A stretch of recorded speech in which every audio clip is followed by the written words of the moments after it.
Apa kabar semuanya? Kali ini saya kembali akan melanjutkan sinopsis dari episode Insya Allah Surga, yaitu episode sebelumnya.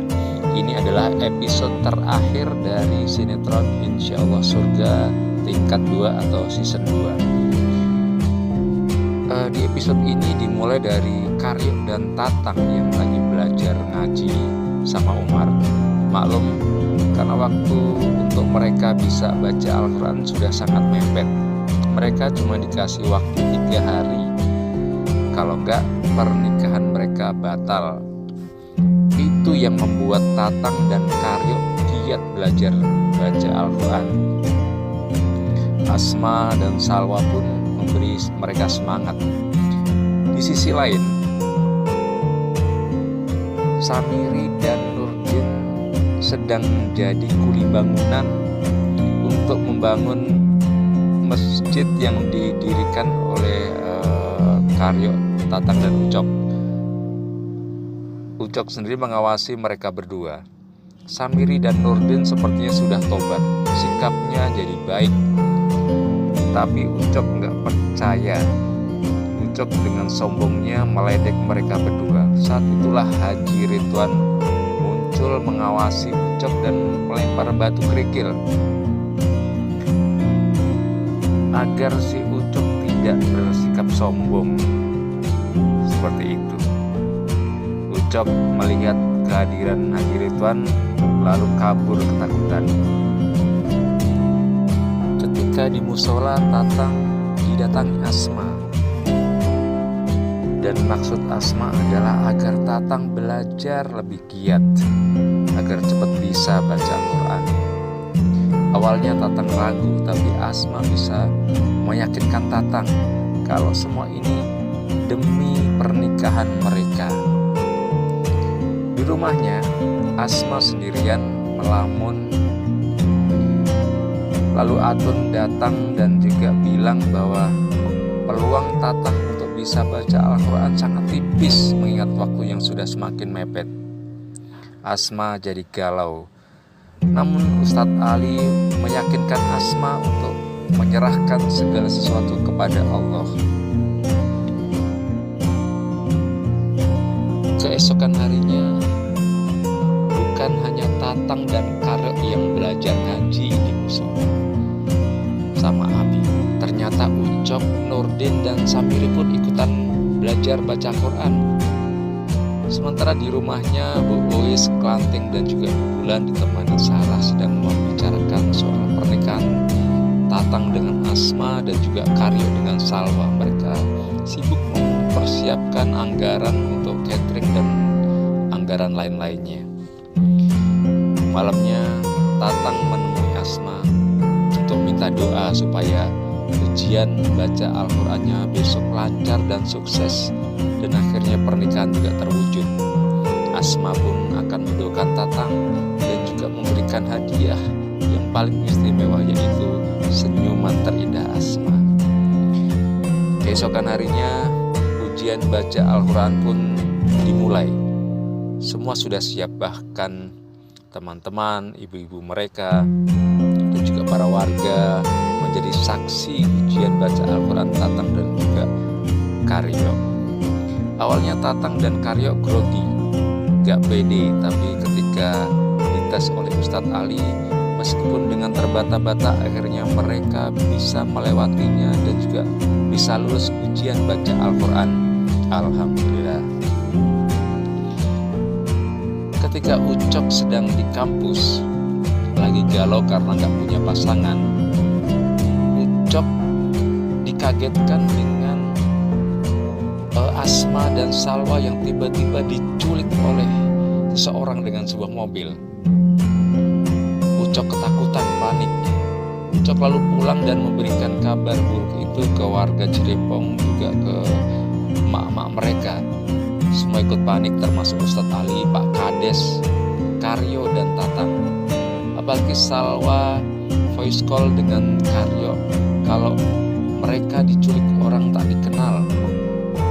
Ketika penculiknya datang dan menelpon bosnya, Salwa curiga karena sikap penculiknya yang justru bersikap baik hati.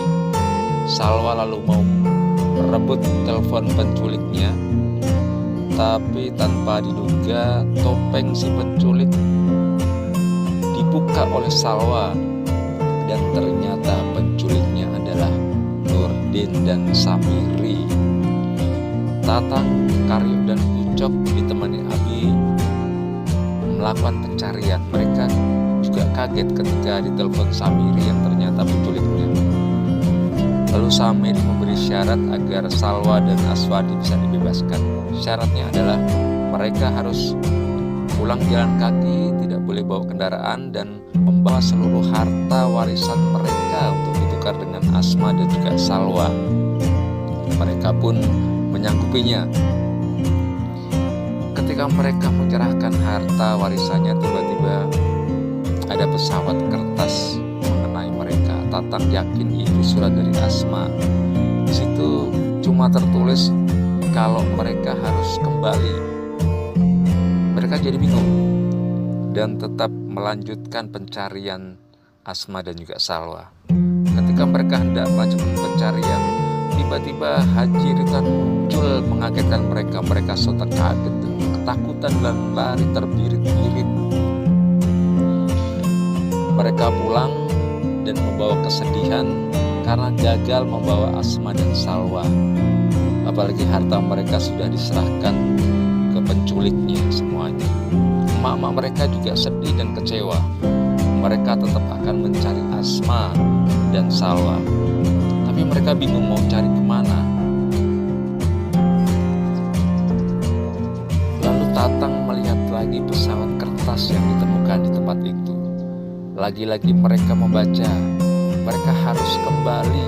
Mereka yakin itu tanda dari Asma agar mereka kembali ke tempat itu. Di tempat penyekapan, Asma dan Salwa bingung karena mereka diculik, tapi penculiknya baik-baik dan tidak apa-ngapain. Bahkan si Nurdin juga sempat izin mau sholat duluan. Di saat itulah Tatang, Karyo, dan Ucok dan juga Abi datang untuk menyelamatkan Asma dan Salwa. Namun Samiri berhasil kabur dan dikejar Ucok dan juga Abi. Sementara itu di musola, Ustadz Ali memimpin doa untuk keselamatan Asma dan juga Salwa. Tidak lama Asma dan Salwa bisa ditemukan dan juga kembali bersama Tatang dan Karyo. Semua senang dan bahagia. Bahkan saat itu Tatang yang sudah tidak tahan meminta untuk dinikahkan saat itu juga dengan Asma. Begitu juga dengan Karyo yang mau menikah saat itu dengan Salwa, karena tidak mau menunda-nunda lagi, takutnya terjadi apa-apa lagi. Akhirnya saat itu juga mereka dinikahkan dengan cara yang sederhana, hanya ijab kabul saja.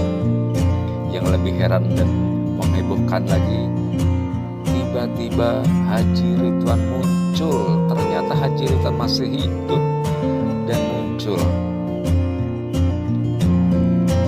Ternyata Haji Ridwan masih hidup, masih sehat walafiat. Bahkan semua ini yang merencanakan adalah Haji Ridwan. Haji Ridwan merencanakan ujian hidup buat anak-anak mereka, buat Karyo, Ucok, dan Tatang. Karena Haji Ridwan ingin menguji apakah Tatang, Karyo lebih memilih harta ataukah cinta. Ternyata yang dipilih mereka berdua adalah cinta.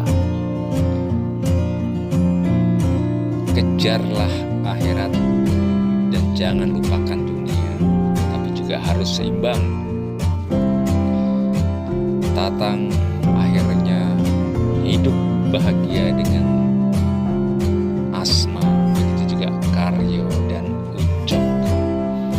Demikianlah akhir dari kisah Insya Allah Surga season 2. Sampai jumpa lagi di season 3 atau tingkat 3. Wassalam. Jangan lupa subscribe dan terima kasih.